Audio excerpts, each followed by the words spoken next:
Разделите Зеленского и Украину. Президенты приходят и уходят, а наша страна будет существовать и дальше.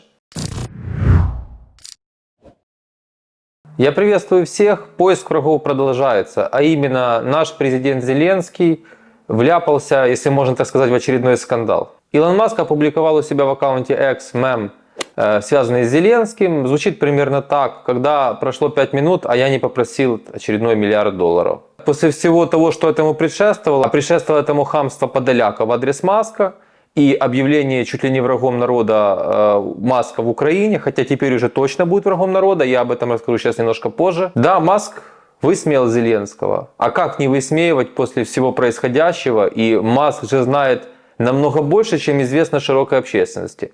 Маск что, не знает про всю ту бешеную коррупцию, о которой я подробнее расскажу завтра? О том, о чем написало издание «Политико» в подробностях? Или у нас было какое-то шикарное государство, и вдруг напал Путин? Мы не знали, во-первых, что у нас есть такой враг, вот он внезапно коварно напал и испортил нам всю малину. Да нет, дела у нас были плохи до войны, и я постоянно об этом рассказываю. Дела были очень плохи, и лично у Зеленского были плохие дела.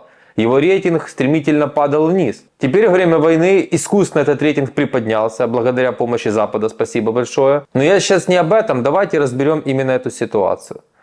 Скажите, вот если абстрагироваться от симпатии, антипатии лично к Зеленскому, умный президент воюющей страны, самой бедной Европе, самой коррумпированной Европе, а может быть даже в мире, вот умно ли на месте Зеленского в таких параметрах ссориться с Илоном Маском, самым богатым человеком в мире, состояние которое больше, чем сейчас ВВП всей Украины. То есть этот человек богаче всей Украины. Все гораздо проще. Просто Зеленский предпочел связаться с тем же BlackRock, вместо того, чтобы связаться с Илоном Маском. Вместо того, чтобы сделать то, что предлагал я в своем пакете реформ, предложить Маску Украину как полигон для его изобретений. Это было бы для Маска, во-первых, шикарное логистическое решение. Это было бы великолепное для нас решение с точки зрения украинской экономики и с точки зрения будущих перспектив. Я просто вам напомню, что Вивек Рамасвами, это кандидат, который идет сейчас следом за Трампом, кандидат номер 2, предложил Илону Маску быть главой его администрации, в случае, если Рамасвами выберут президентом. Да, вероятнее всего, в следующем году выберут Трампа. Но поверьте, потом после Трампа на 2 срока, это я практически со 100% уверенностью готов заявлять, будет Рамасвами. То есть с точки зрения перспектив я предлагаю рассматривать не с точки зрения личных симпатий, антипатий, Зеленский нрав. Мы как украинцы должны на все смотреть с точки зрения Украины, перспектив и будущего Украины. Зеленский случайный президент. Сегодня он президент, через полгода он не президент. Выберем другого, дай бог. Главное, чтобы были выборы. А Украина-то будет, а бешеный сосед-то будет оставаться. Но самое главное будет Илон Маск, который на сегодняшний день, я вам это утверждаю, гораздо влиятельнее любого президента любой страны мира. Так мы уже сейчас с ним обосрали наши отношения. Уже Стефанчук там начал выписывать. Начал опять там Подоляк вякать. Даже Роман Скрипин настолько оболтус, что ввязался и он в эту всю ситуацию. На самом деле все это выглядит жалко. Почему это выглядит жалко? Потому что мы сейчас не в том положении, и это нам абсолютно не надо. У нас сейчас есть такая фишка у власти, которая была использована против меня. Когда тебе не нравится политика Зеленского, когда ты не согласен с государственным управлением, с решениями офиса президента, тебя записывают в пророссийские. С какого перепугу не знает никто. Пророссийский может быть человек, который пропагандирует русский мир, или который выразил открытую симпатию русскому миру, или Путину лично, или что-то в таком духе. Илон Маск такого не сделал никогда. Илон Маск дал Украине старлинки в начале войны, которые, я не побоюсь этого слова, спасли Украину. Я это знаю достоверно. И Зеленский это знает, и офис президента это знает. А потом была уже, когда Илон Маск высказался о том, что нужно решать как-то идти на территориальный компромисс, это было в конце прошлого года. Да нет, даже раньше было, наверное, год назад, может быть, это было. На него первый раз тогда ополчились, открыли рот всякие идиоты, которые описали ему в Твиттере: «Закрой рот, твое дело давать старлинки», занимались таким нашим типичным жлобством. Я хочу задать вам вопрос. У нас хотя бы на миллиметр, на 1% улучшилась ситуация во время войны с коррупцией? Я утверждаю, что она ухудшилась. Тогда почему Илон Маск не вправе делать такие вещи? Во-первых, это был юмор, да, наверное, обидный, неприятный. Но это же по делу сказано. И самое главное, он же не начал это все начал Подоляк. А это была реакция на какие-то вещи. Но я сейчас вам хочу показать отрывок одного из последних интервью Илона Маска, чтобы вы примерно поняли, откуда ветер дует и как все устроено, к сожалению, здесь в США. Есть две группы, которые больше всего контролируют Демократическую партию. Это профсоюзы и, во-вторых, адвокаты истцов. Но, по сути, адвокаты, подающие в суд, и особенно коллективные иски. Вот кто контролирует Демократическую партию. Любой, кто знаком с их подковерными делами, согласится со мной. На самом деле так оно и есть, особенно в Калифорнии. Вопрос в том, что юристы пишут законы, позволяющие легко выигрывать судебные процессы в Калифорнии. Потому что они финансировали выборы должностных лиц. Люди, которые были избраны, финансируются демократами и юристами. Они, в свою очередь, пишут законы, позволяющие там легко выигрывать иски и получать гигантские выплаты, потому что они их туда и пропихнули. И так по кошмарному кругу. Должна быть не нулевая вероятность выбора республиканцев в Калифорнии. Вероятность должна быть больше нуля, иначе у вас однопартийный штат. Последствия очевидны. Да. И тогда политические партии не имеют никакого значения, только праймерис. Вот такая ситуация в Калифорнии. И если не будет кризиса, то, я не знаю, одно из возможных решений — это более открытые праймерис. Я думаю, открытые праймерис уменьшают вероятность манипулирования выборами в пользу чьих-то интересов. Вот что творят демократы, и вот эти все вещи, это идет столкновение, но Зеленскому нужно выбирать сейчас правильную сторону и смотреть в перспективу. Потому что вот эти вот советники, которые в офисе президента ему насоветовали поругаться с Польшей, для того, чтобы сблизиться с Германией, вот эти советники, которые рассказывают, что Индия, Китай — это все низкоинтеллектуальные страны, это все нам аукнется в будущем. Но эти деятели приходят, упаковываются, уходят сверхбогатыми, а у нас уже война, а мы беднеем, а Украина будет существовать независимо ни от чего в будущем. Эти деятели уйдут, а Украина будет. И нам дальше вести дела и с Америкой, и с Индией, и, может быть, даже и с Китаем, хотя я небольшой сторонник. С Польшей 100%. Мы должны быть в очень близких дружеских отношениях. Нет, президент принялся, и это уже абсолютно открыто видно, искать врагов, я об этом рассказывал, и внутри, и извне. И применяется везде, я там обижался по поводу себя, применяется везде один очень примитивный простой трюк. Ты пророссийский. Почему? А потому что хрен его знает еще почему. Повод всегда найдется. Но неизменно обвинение одно – пророссийский. Я также просто хочу напомнить, что Илон Маск – это частное лицо. И если взять все частные лица, я имею в виду не госчиновников, не каких-то деятелей при том или ином государстве, Илон Маск сделал больше всего для Украины. Скажите, какое имеет отношение Илон Маск к Украине? Никакого. Я считаю, это был акт проявления гуманизма и просто того, что у Илона Маска есть мозги. Но я не могу сказать, что эти мозги есть у офиса президента. И меня очень разочаровали люди, потому что абсолютно по всем пабликам, где эта история сегодня обсуждалась, везде был крайний негатив в сторону Илона Маска. Летели какие-то оскорбления. Я просто хочу спросить, чего мы достигли? Мы пока ничего не достигли. Пока на нас напали, мы были не готовы, в ослабленном состоянии, в кризисе, как всегда. Мы из этого кризиса в истории практически не выходили.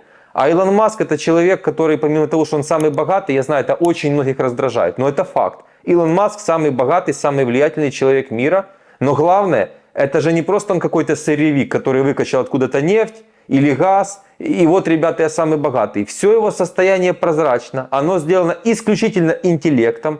И я продолжаю утверждать и выступать за то, что человеческая жизнь превыше всего, и жизни украинцев важнее территории, потому что интеллект — это деньги будущего, не сырье. Но у нас, видимо, считают по-другому. Что достиг этот хряк Стефанчук, который напялил на себя зачем-то тактическую одежду? Он воюет, он имеет какое-то отношение к войне. Почему я называю хряк? Потому что за этим человеком на самом деле никаких достижений нет. Он всю свою жизнь вот так вот около где-то и наконец-то попал на крупную должность. Про этого Подоляка, который обделался и везде провалился даже на своей работе, я уже и рассказывать не хочу. И какое мы имеем право вот так себя вести с Илоном Маском? Главное, зачем мы это делаем? С такими людьми нужно дружить. Точно Илон Маск не пророссийский. Вот эта история, что он отключил Старлинки в Крыму, да вы зайдите в первоисточник, зарегистрируйтесь в соцсети X, бывший Twitter. Все зайдите, почитайте. Вы зайдите в англоязычные источники, в первоисточники. Не читайте переводы вот этих разных украинских медиа. Миша Ткач там с «Украинской правды» начал тоже что-то выписывать. Зачем мы это все делаем? Давайте заниматься своим государством, чтобы мы, у нас еще есть шансы, с каждым днем все меньше, стали великими и потом могли хвастаться своими достижениями и как-то уверенно себя вести. Пока дела очень плохо, пока нам похвастаться нечем. Потому что, я завтра расскажу в подробностях, пришел президент, который провалился от и до, везде, по всем фронтам. И когда многие люди там поддерживают этот хейт в сторону Маска, еще раз повторю то, что сказал в начале видео. Забудьте про Зеленского и про офис президента. Украина дальше будет существовать. И у нас, по идее, как я этого хочу, должны быть большие планы. И вместо того, чтобы найти какое-то интересное, правильное решение и вообще попросить Маска и выборы провести, попросить Маска и войну эту закончить, поучаствовать в этом всем. Мы берем, ссоримся и наживаем себе такого врага. Вы даже многие, к сожалению, не понимаете, зачем покупалась соцсеть X, Twitter, и что планируется. Это вещь, которая бесценна на самом деле. Это все будет менять мир. На днях Маск сделал тоже правильное заявление, что забудьте про все медиа. Это то, что я все время вам твердил на стримах. По всех медиа одна пропаганда. Вот он говорит, читайте X, вы в ту же секунду получаете новости, и вы сами сможете анализировать и принимать какую-то точку зрения. Потому что потом вот эти вот все, которые принадлежат корпорациям и таким организациям медиа, в том числе американские, практически все они занимаются пропагандой. Сегодня случилась новость, они вам через 2 дня преподносят якобы аналитический материал, если мы не берем инсайды, если мы берем аналитику, в котором сказано то, что нужно кому-то. Про украинские СМИ я даже вообще говорить не хочу. Вот этот весь хейт в сторону Маска и Трампа, это все тоже заказное. Но мне не нравится нарратив, который запускает само государство и подсаживает на это весь народ. Вот этот вот пророссийский. Нет, пророссийский это когда ты выступаешь за Россию, когда ты поддерживаешь ее действия, когда ты вышел и сказал, или когда ты оправдываешь действия Путина. Конкретно, что вот я считаю правильно он напал, вот тогда тебя можно назвать пророссийским. Но когда ты не согласен с взглядами и управлением Зеленского, ты не пророссийский. Ты просто человек, у которого другие взгляды. Я тоже рассказывал на стриме, но поскольку не все присутствуют, я повторю еще раз. Сегодня, если я спрашиваю американца его мнение о происходящем, они считают как? Большой совок напал на маленький совок. Вот, к сожалению, у них такая точка зрения, и я их в этом не виню. В какой-то мере так оно и произошло.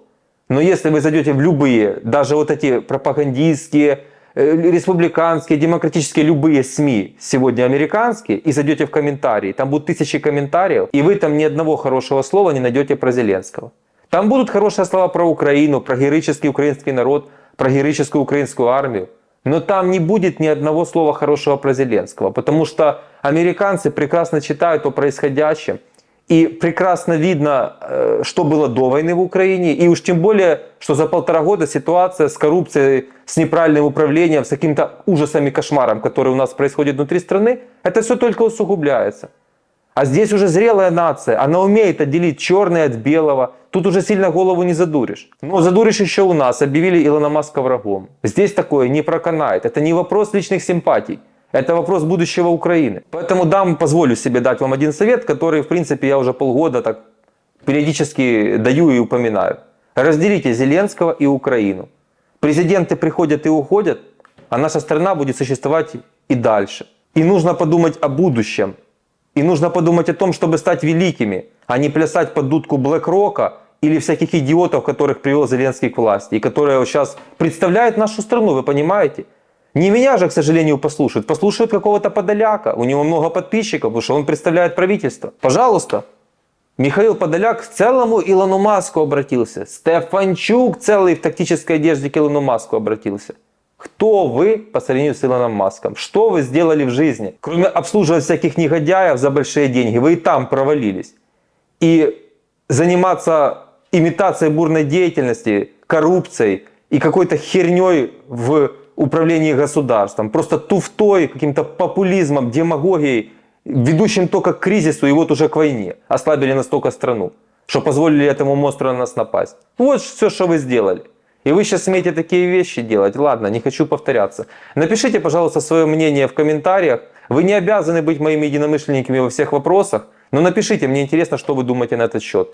Кто не подписан, обязательно подпишитесь на канал, поставьте лайк, колокольчик. Все это очень важно. Завтра тоже ждите очень интересное видео. Пока.